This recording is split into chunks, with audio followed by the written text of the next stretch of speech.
What up, Bars Nation? Welcome back to another episode of the Dropping Bars podcast. I am your host, Kimron Corion. And I'm your co-host, Lornadale Charles. Welcome back, guys. I know we've been missing in action for a little bit, but we are back and we're ready to go. Right, Kimron? Yep, absolutamente, like we say in Espanol. All right, so Dale, tell me, how was your week? How was your week this week? I had a very hectic but productive week, actually. Maybe we could talk That's good. about that That's good. at the end, but it was an interesting week. Something that I was excited and fascinated about because it's very futuristic. Maybe we can talk about it. Okay, Yeah. okay, that sounds interesting. I mean, I have no problem minding your business and jumping in to see what this whole futuristic type of thing is like. This that sounds amazing. But I mean, I'm glad you had a productive week. Yeah, it was mixed Um, but very productive. yeah, because sometimes many times we go through a week and we're super busy and we're just doing a lot and we're very unproductive. Like we go through a very busy week. We're so tired at the end, and we have not accomplished anything productive. Yeah, So I'm glad. I accomplished about 10 things like Oh, that's in dope. that week from start to finish. All the processes, but I'm only talking about one. Oh, that's crazy. That's dope. That's dope. That's dope. That's dope. Yeah. Well, I mean, I respect that. I respect that. That's really good. Uh, I mean, I think I had a productive week as well. Nice. Yeah, I think I had a productive week as well. I start actually I did because I started back creating content around what I do, marketing, social media, digital communication, digital Yeah, I noticed your transformation. Facebook page was popping. Yeah, yeah, exactly. I've been posting this what I call 1 minute marketing, where I share like a marketing tip with it's supposed to be 1 minute, but it's like 1 minute and a half, 1 minute 16 seconds. But I can't say 1 minute 16 seconds marketing. That don't Got you. sound right. I know. So I started posting and putting up more content. So that's actually I'm feeling a bit proud and accomplished where that is concerned. I think I may just set a date. So like let's say twice a week. So right now I just put it out randomly, just sporadically. But I think I'm gonna set like 1 minute Friday and 1 minute Tuesday or something like that. And know that we've pledged to be more consistent with the podcast. I think we have been doing that for a minute, So let's stick a pin there and let's just do the darn thing. Yeah. I think we need to maintain that consistency. I Life believe happens. that So life happens, but in the midst of life happening, like I love doing this. I love doing this podcast. I love it's because I love to hear myself talk as well. narcissism. Who knows? I mean, maybe I don't know, but I love doing this, and sometimes when life happens and the thing that you love doing, it gets sacrificed. Absolutely. And Yeah. I want to make a serious commitment So commitment, to doing the podcast consistency, every single week. consistency. So we hold ourselves accountable for that commitment and be consistent. Yeah. Yeah, consistency. Yeah, that's key. That's key. But anyways, what I wanted to bring up today, right? To get your thoughts on something is respect. And but here's why that's something that came to mind that I thought that we could talk about. I was reading somebody's post on social media, and they made a post, and somebody had maybe a counter to the post, and there was some back and forth, and the original poster said to the person, "Oh well, you need to show me some respect. You need to respect me." And something about that sort of had me thinking. Now, there is a saying that you don't. There's a saying that you what's it? Respect is not Respect is res- earned, not given. Yes, respect is earned, not given. Like there's that saying. And no, I don't believe that saying like 100%. I think it's just part way there. I think that there is a basic level of respect that we should show everybody. I don't think that we should go about, disrespecting people because they haven't earned our respect as yet. I think there's a basic level of respect that everybody should be shown. However, I think that beyond that basic level of respect, anything beyond that has to be earned. So when I saw that person say, "Oh, well, you have to respect me," I'm like, no, they don't. Like, who are you to demand that somebody respect you?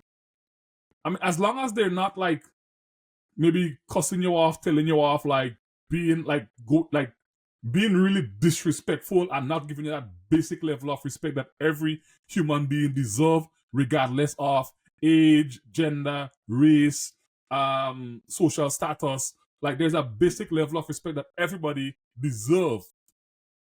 But when I see people demanding certain, I don't know, like they demand certain level of respect from people because of who they are or because they think that they see themselves in a particular light that might be, for lack of a better word, superior to somebody else.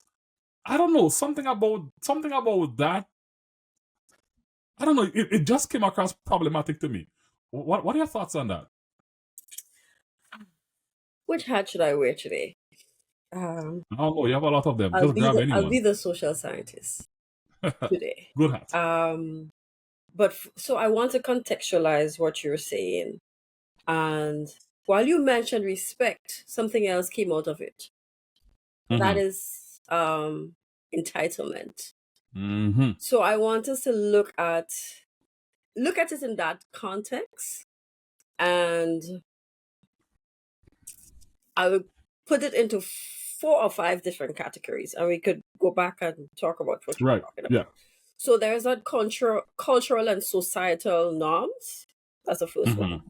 There will be the psychological factor. You mentioned it. There's the economic and social uh, systems. Then personality and security. And then the fifth one could be generational shift.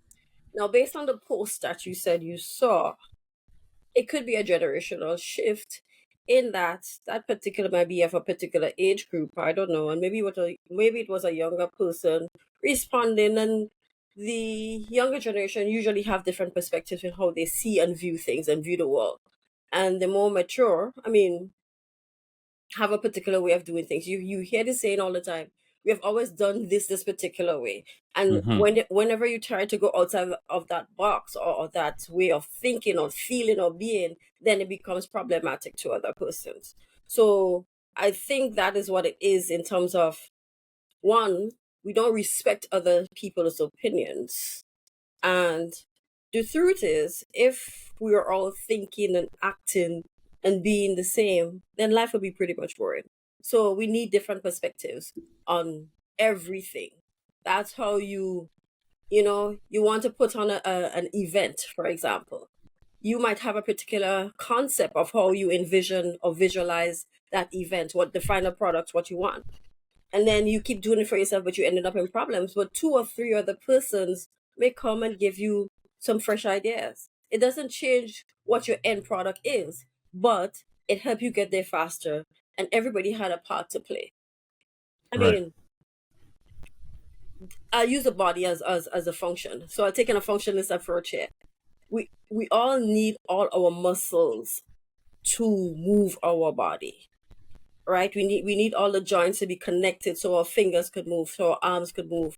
We need all the muscles and the vessels so the heart could be pumping properly, so the kidneys could function, right? So everybody has a role to play in that. So from a cultural or societal perspective, think about it. Let me see. How can I think?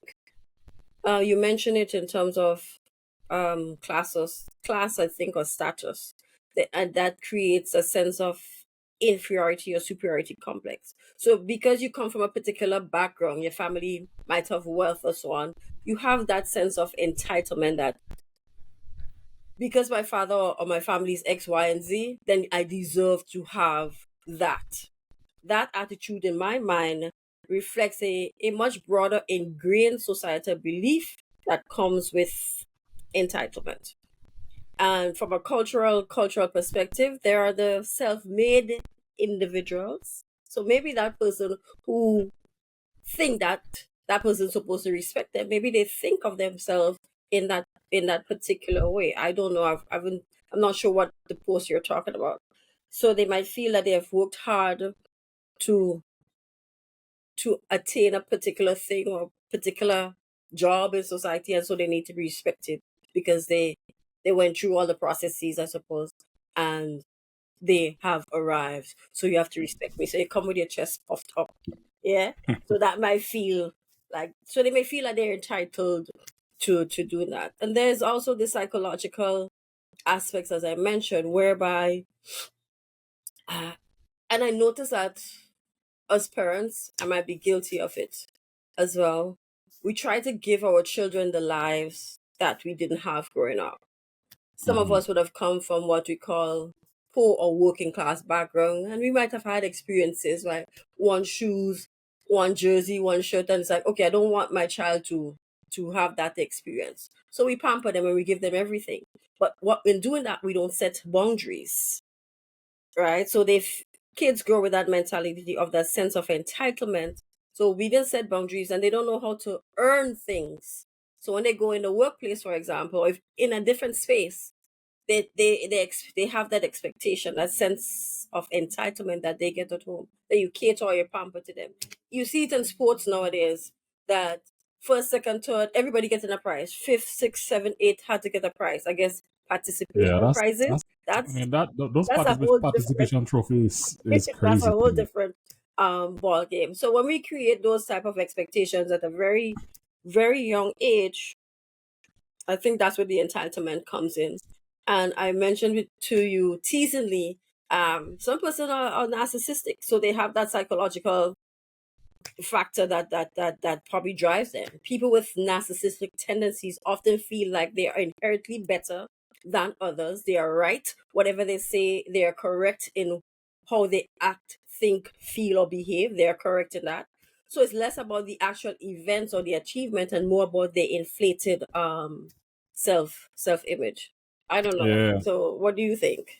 no, I'm with you on that. First of all, I agree that that stems from a sense of entitlement. I believe that entitlement is poison.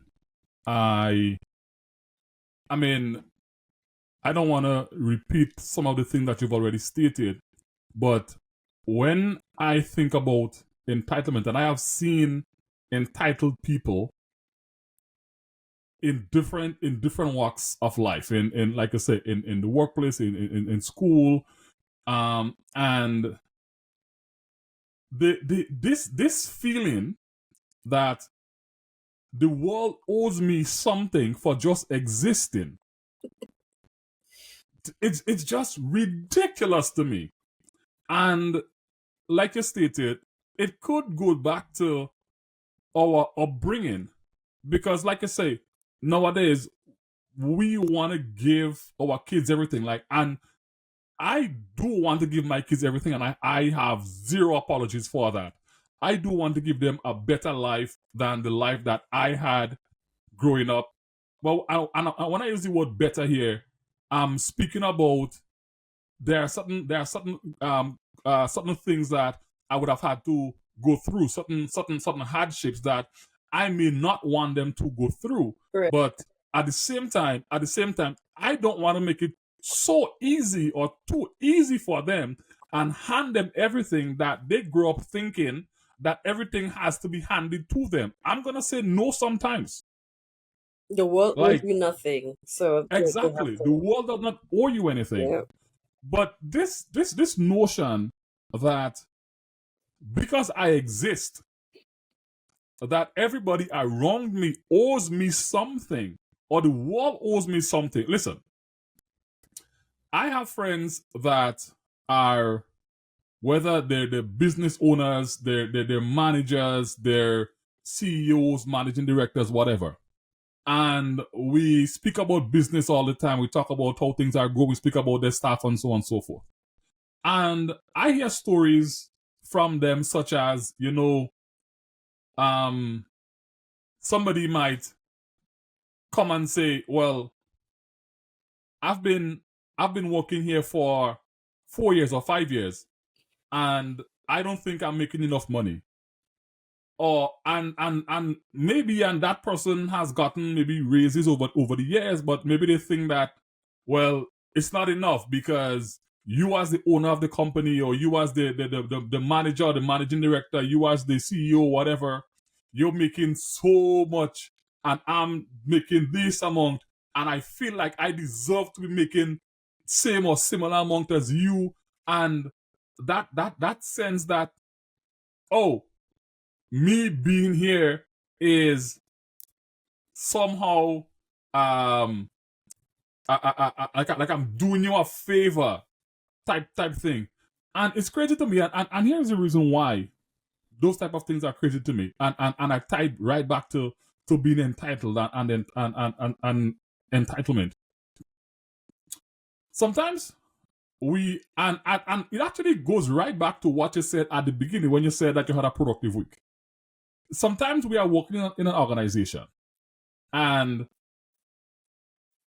when we look at what we're doing and how what we are doing contributes to the overall growth and development of that organization, we realize that we might be busy doing things, but nothing that we're doing is contributing to the bottom line of the organization. Driving results. I firmly believe that if you want to make a case, not just going out there and be entitled and say, well, you need to give me a raise, or you need to give me this, or you need to give me travel allowance. I'm speaking about, excuse, like if you really want to make a case, you need to be able to show your value, show how what you do, show how the activities that you do ties back to the bottom line of the organization, ties back to the objective and goals of the organization, and not just because you feel, well, just because I exist, I deserve to be given certain things. And at the end of the day, sometimes we work in a company and we are a commodity.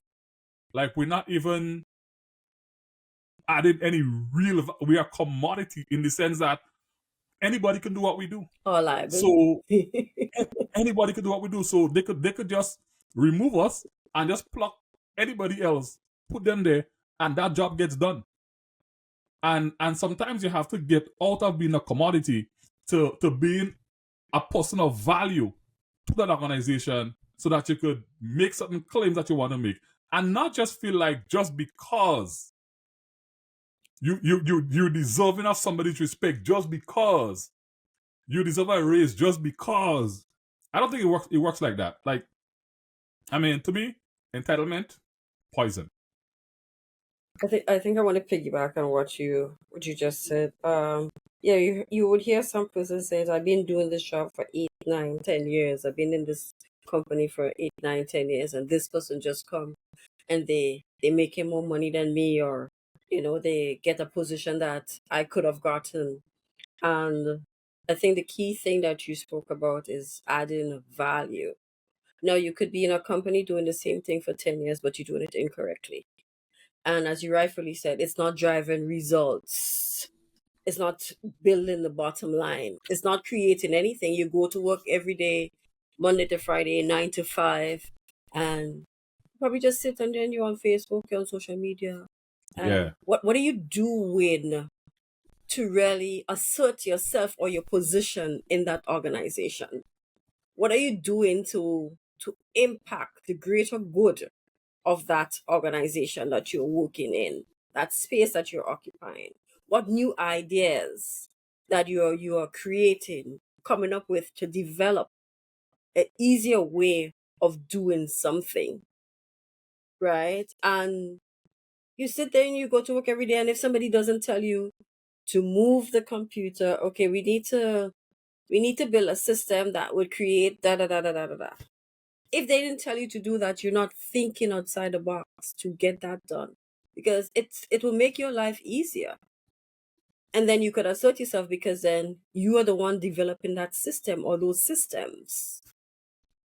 So then that's where you create, or how you create value within the space that you're operating in. But I've seen it whereby a person say, I'm here for so long and I'm not getting this, I'm not getting that, there's no benefits and so on. Maybe there's no benefits because you're not producing, so that the company can make that extra money where it could be reinvested back into you by maybe getting an increase. You've been in the company working 7-8 years. You know nothing about the thing that you're working in. Somebody probably took a chance on you, but you didn't improve on taking that chance. You didn't do a course. You didn't do anything, but you just sit in that space or that role, just occupying it. You know, I've seen a lot of that. I suppose in my lifetime. And then when younger, more vibrant persons come into the organization and have new ideas and new ways of doing and thinking of making it more effective, then there's pushback. Oh, that's not going to work. That's not how we just do it here. That's not all of these. You hear this thing? I'm not going to go into my dialect. All you come and all of these young people this and all of these young people that. But then they say in the same breath that the youths or the young people are the future. Now, how are you supposed to assert yourself in that role if you have to be that future leader when you're not given the chance or the opportunities? I don't know. Like, I'm with you on that. Now, I want to zero in on the young people coming into the organization. I actually read a study, and I guess that's kind of straying a little bit from the whole entitlement thing, but I'm going to bring it back. Contextualize it, don't worry. Yeah, I read a study, and the study said that, well, it wasn't. I mean, I think it was a North American study, so I don't even know if this applies to the Caribbean region where we're from. But I found it very interesting, and I in some capacity, based on my conversation with my colleagues who are Caribbean business owners, and so I do think it applies. But it says that many organizations are having issues and challenges with hiring young people today. And that is because young people are coming in with an inflated sense of importance in the organization. Mm-hmm. They don't know how to dress when coming to work or even for an interview. They don't want to work, and they want to get the highest rate of pace. And when they come in, they believe that everything has to revolve around them. Well, I guess kind of similar to what we're speaking about now.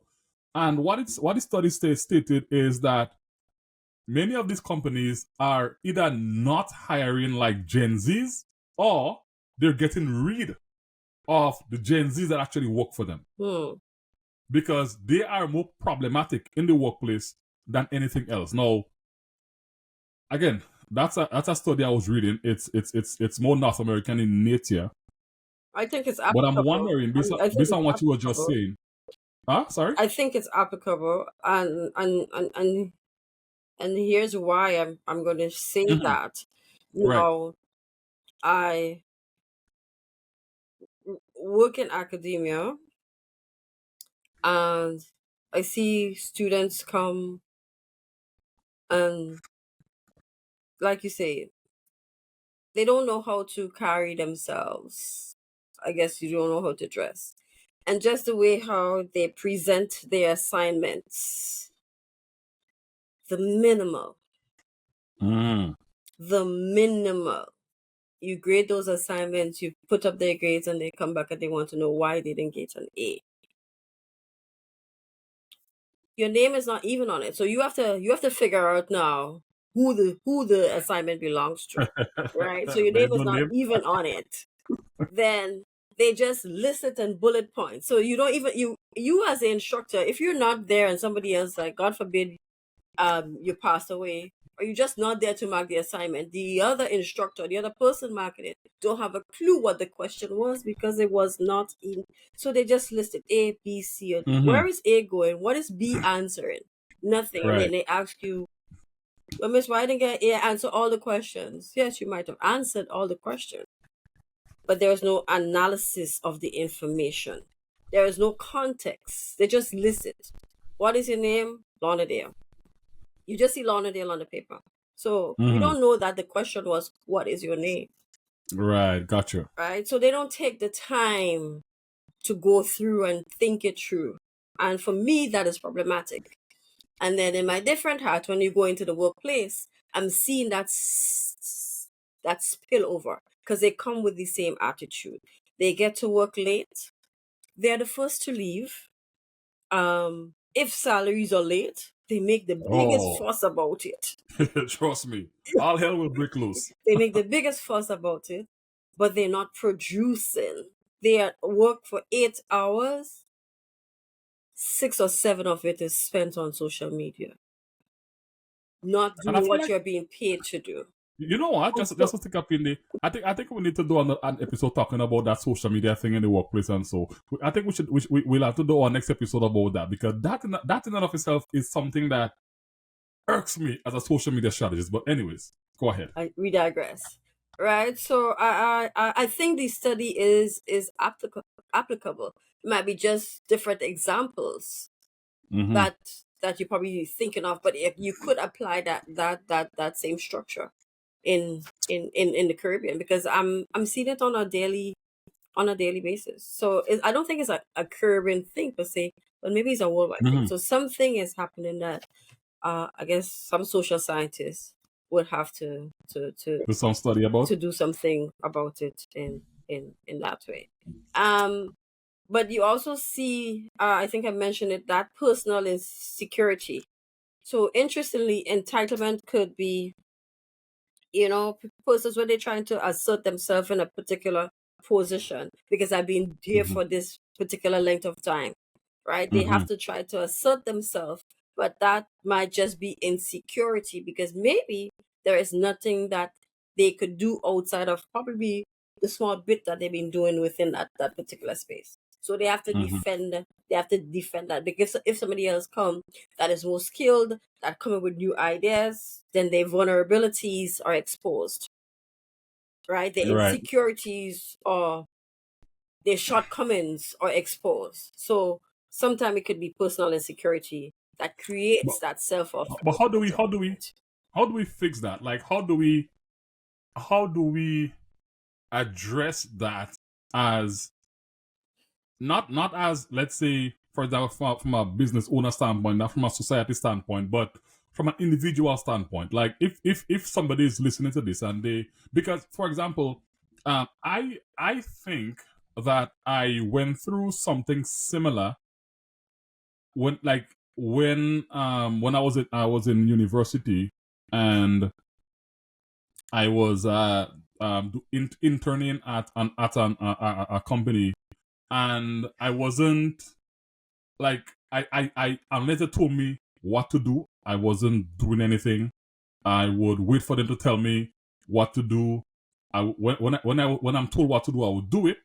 I may not finish it on time. I will take my time. I don't prioritize the right thing. So if I have to do 2 or 3 things, I would take the easiest one to do first, not realizing, or the one that I like, not realizing that this other one is the one that actually drives add more value to the organization. Until one day the boss called me in and said, listen, we at the end of the internship, listen, like this is not going to work. Like, you can't. He had a serious conversation with me to say to me, you cannot get into the world of work when you finish study with that kind of attitude and behavior. And like, we had a real serious talk, and I mean, I wasn't offended or anything, because everything he pointed out was true, and I was mature enough to, while young, mature enough to accept that, yeah, I was doing shit, and he's right. And I remember when I came from studying, my first job was at Grenada Public Service Cooperative Credit Union, now a Riser Credit Union. And I remember when I got in there, I told myself, I keep hearing that senior vice president from that company saying to me, listen, you kind of sit down and wait and you can't do this. And I went in there and I'm like, I gotta do what I gotta do. I gotta add value. And I think that has been driving me. And that's the reason why I want to say, not to toot my own horn, but I think I've been successful in every organization that I've worked in to date. I mean, if I look back, I can look back and see the difference that I've made in those organizations. And I think that if I did not have that person in that internship to pull me aside and say, hey, you're doing shit, check yourself. Because in your next job, you're not, I mean, this is an internship, but when you actually get your real thing, that's gonna be problematic for you. And so my thing now is like, how do we address these things in the workplace, and I feel like we've moved away from just the general sense of entitlement to No, kind of entitlement in the it workplace, ties in. and I think It that's ties in. critical. So it's like, how do people, individuals, I'm talking about the individual, what do they do? How do they deal with that? Because for me, I know how I dealt with it was, I had a boss who cared. He spoke to me. I listened, and I applied everything that he said. I became more. I became somebody who took initiative. I learned how to prioritize, and that's one of my greatest skills right about now. Knowing how to prioritize what's important versus what's not so important. I learned how to execute, and I think, I mean, you know me long enough, and you know that one of the things that I'm really good at is executing. I get shit done. And so it's like having that conversation and me accepting that conversation, accepting the constructive criticism, and applying that into my life has made me the person that I am today. Like, so my recommendation then would be for people to kind of do something similar. That's what I did. That's what worked for me. But like, what would you recommend to young people also in the workplace that's having a hard time, who feels like, they're not being heard, but it's really just a sense of entitlement. I mean, I think the first thing that they have to do is accept that they're entitled. But what would you say to somebody like that? For me, the first thing you take is accountability. You have Mm-hmm. to be accountable to yourself first, right? And then there is honesty. You have to be honest. Do introspection and say, am I really doing the best that I can do with this particular thing that they have asked me to do? And the thing is, if you don't know, ask, right? But if you know Mm-hmm. that you're going to the workplace and you JA the thing, you really know that you're not doing the thing, right? Then you have to be honest with yourself. Introspection. You have to do self introspection. And one of the Mm-hmm. things that I've noticed is that people do not deal with the issue that you're talking to them about. Instead, they personalize it and make it seem as if True. it's an attack.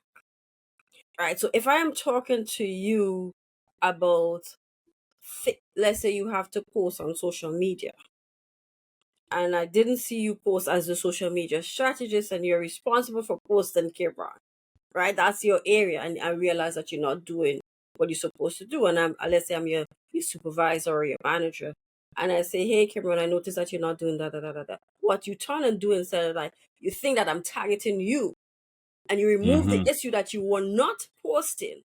It's like, yeah, I didn't post, but I custom posting, but you're accustomed doing it, but it has to be consistent. You know what consistency means when if your job is driven by social media, like your bottom line is driven by what you post and what you do and how you advertise. You know how consistency here is key. But instead, Mm-hmm. persons take those issues and internalize it and make it personal to them and make it seem like if it's an attack on the person and forgetting the subject matter. And the subject matter that Right. what I was speaking to you about is doing your job to the best of your ability by consistently posting, because this is what will drive results. Right? So Agreed. people need to deal with the issue and not internalize it or personalize it. because they are not hearing what they want to hear. So they have that sense of entitlement, because I'm tying it back now, that everything that they're doing, they're correct and they're right and they know it all. And if they ain't do it, so what? I'm going to do it eventually. So you see what I'm saying there?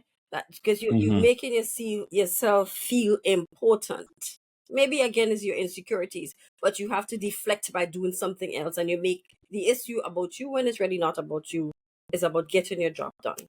So I think the key thing is accountability and being honest. Just being honest with yourself. Am I doing the job that they hired me for? What have I done since I take up this post? Right? You know the study that's out there. Like in your first 90 days, if you make a mark, that imprint, then probably you're gonna fail moving forward. Right? So you have to I don't think it's that you're gonna fail, well, but you're gonna have they could tell you who will can be have a high issues. performer Yeah, you within can that have 90 issues days. in completing things. Whether you're a high performer or you're just an average person. Whether you would execute and get things done effectively. Right? And then if you're not doing things and you're not getting it done effectively, in essence, you're kind of failing the company.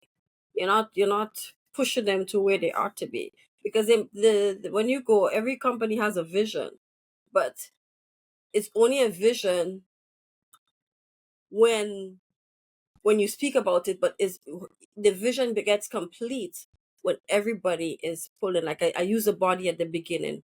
Every muscle have their role that they need to play. So every one of us in the company, and I think sometimes I guess in the context of Grenada, I've seen it a lot, that we tend to treat the CEO different than we would treat the janitor. The janitor has a role, and the janitor role might be more important in some cases than the CEO. So everybody has a role to play, and we have to respect everyone, right? You don't demand it, Agreed. but as the innate human thing to do is to respect another individual, as you rightfully said at the beginning of the podcast. Right? So it's really accountability and being honest, to answer your question in two simple words. Okay. Yeah. Nope. Yeah, agreed. Okay, so great conversation, Dale. And as we wrap up, do you have any final thoughts on everything that we've been speaking about? Any final thoughts to share with the Bars Nation before we wrap it up? I guess space and time. What I mean by that is understanding people from where they are. Right. I mentioned the I suppose the generational gap, to where the older people, or the older persons, the more mature persons in society, feel that they're entitled to that respect, but they don't give it or they don't show it. So if they're passing you on the street, they expect you to say good morning first, and if you don't Yeah. say, then you're rude or you're disrespectful. Now, we were talking about the entitlement, and I think the message is entitlement is a multifaceted issue. Whether it's, I guess, how we are brought up, because parents are making their children very entitled, in my mind. Some parents, because they throw tantrums on a daily basis because they didn't get what they want. They run the race and they didn't win, but they expect to have the trophy, right? So there's personal insecurities, there's a generational differences. It is important that we recognize all of that as we approach. I mean, we as individuals, we approach life differently, and we see things and we believe that we deserve different things, and we contextualize those things differently. But we have to be honest with ourselves. Are we really doing? And I don't know if much people could be honest. Are we really doing that thing that we're supposed to be doing? Right? So what's essential is that we remain self-aware, and you speak about it all the time. You didn't mention it here today, but in our I different know. conversations, you always speak about self-awareness and challenging your own assumptions and understanding of what actions and the actions that you take and the expectation that you have for yourself. So I think that's the message. After all, I mean, we can go on and on about entitlement, but it's really being honest, being self-aware, and challenging your own assumptions and beliefs. Yeah. Awesome. Awesome. And I think that's a perfect note to end on. Bars Nation, thank you so much for tuning in to another episode of the Dropping Bars podcast. I'm your host, Kimron Corion, here with my co-host, Lornadale Charles. Dale, thank you for jumping on. Like we say, we're going to maintain a level of consistency. And let's do it. And Bars Nation, we shall see you on the next episode of the podcast. See you. We're out.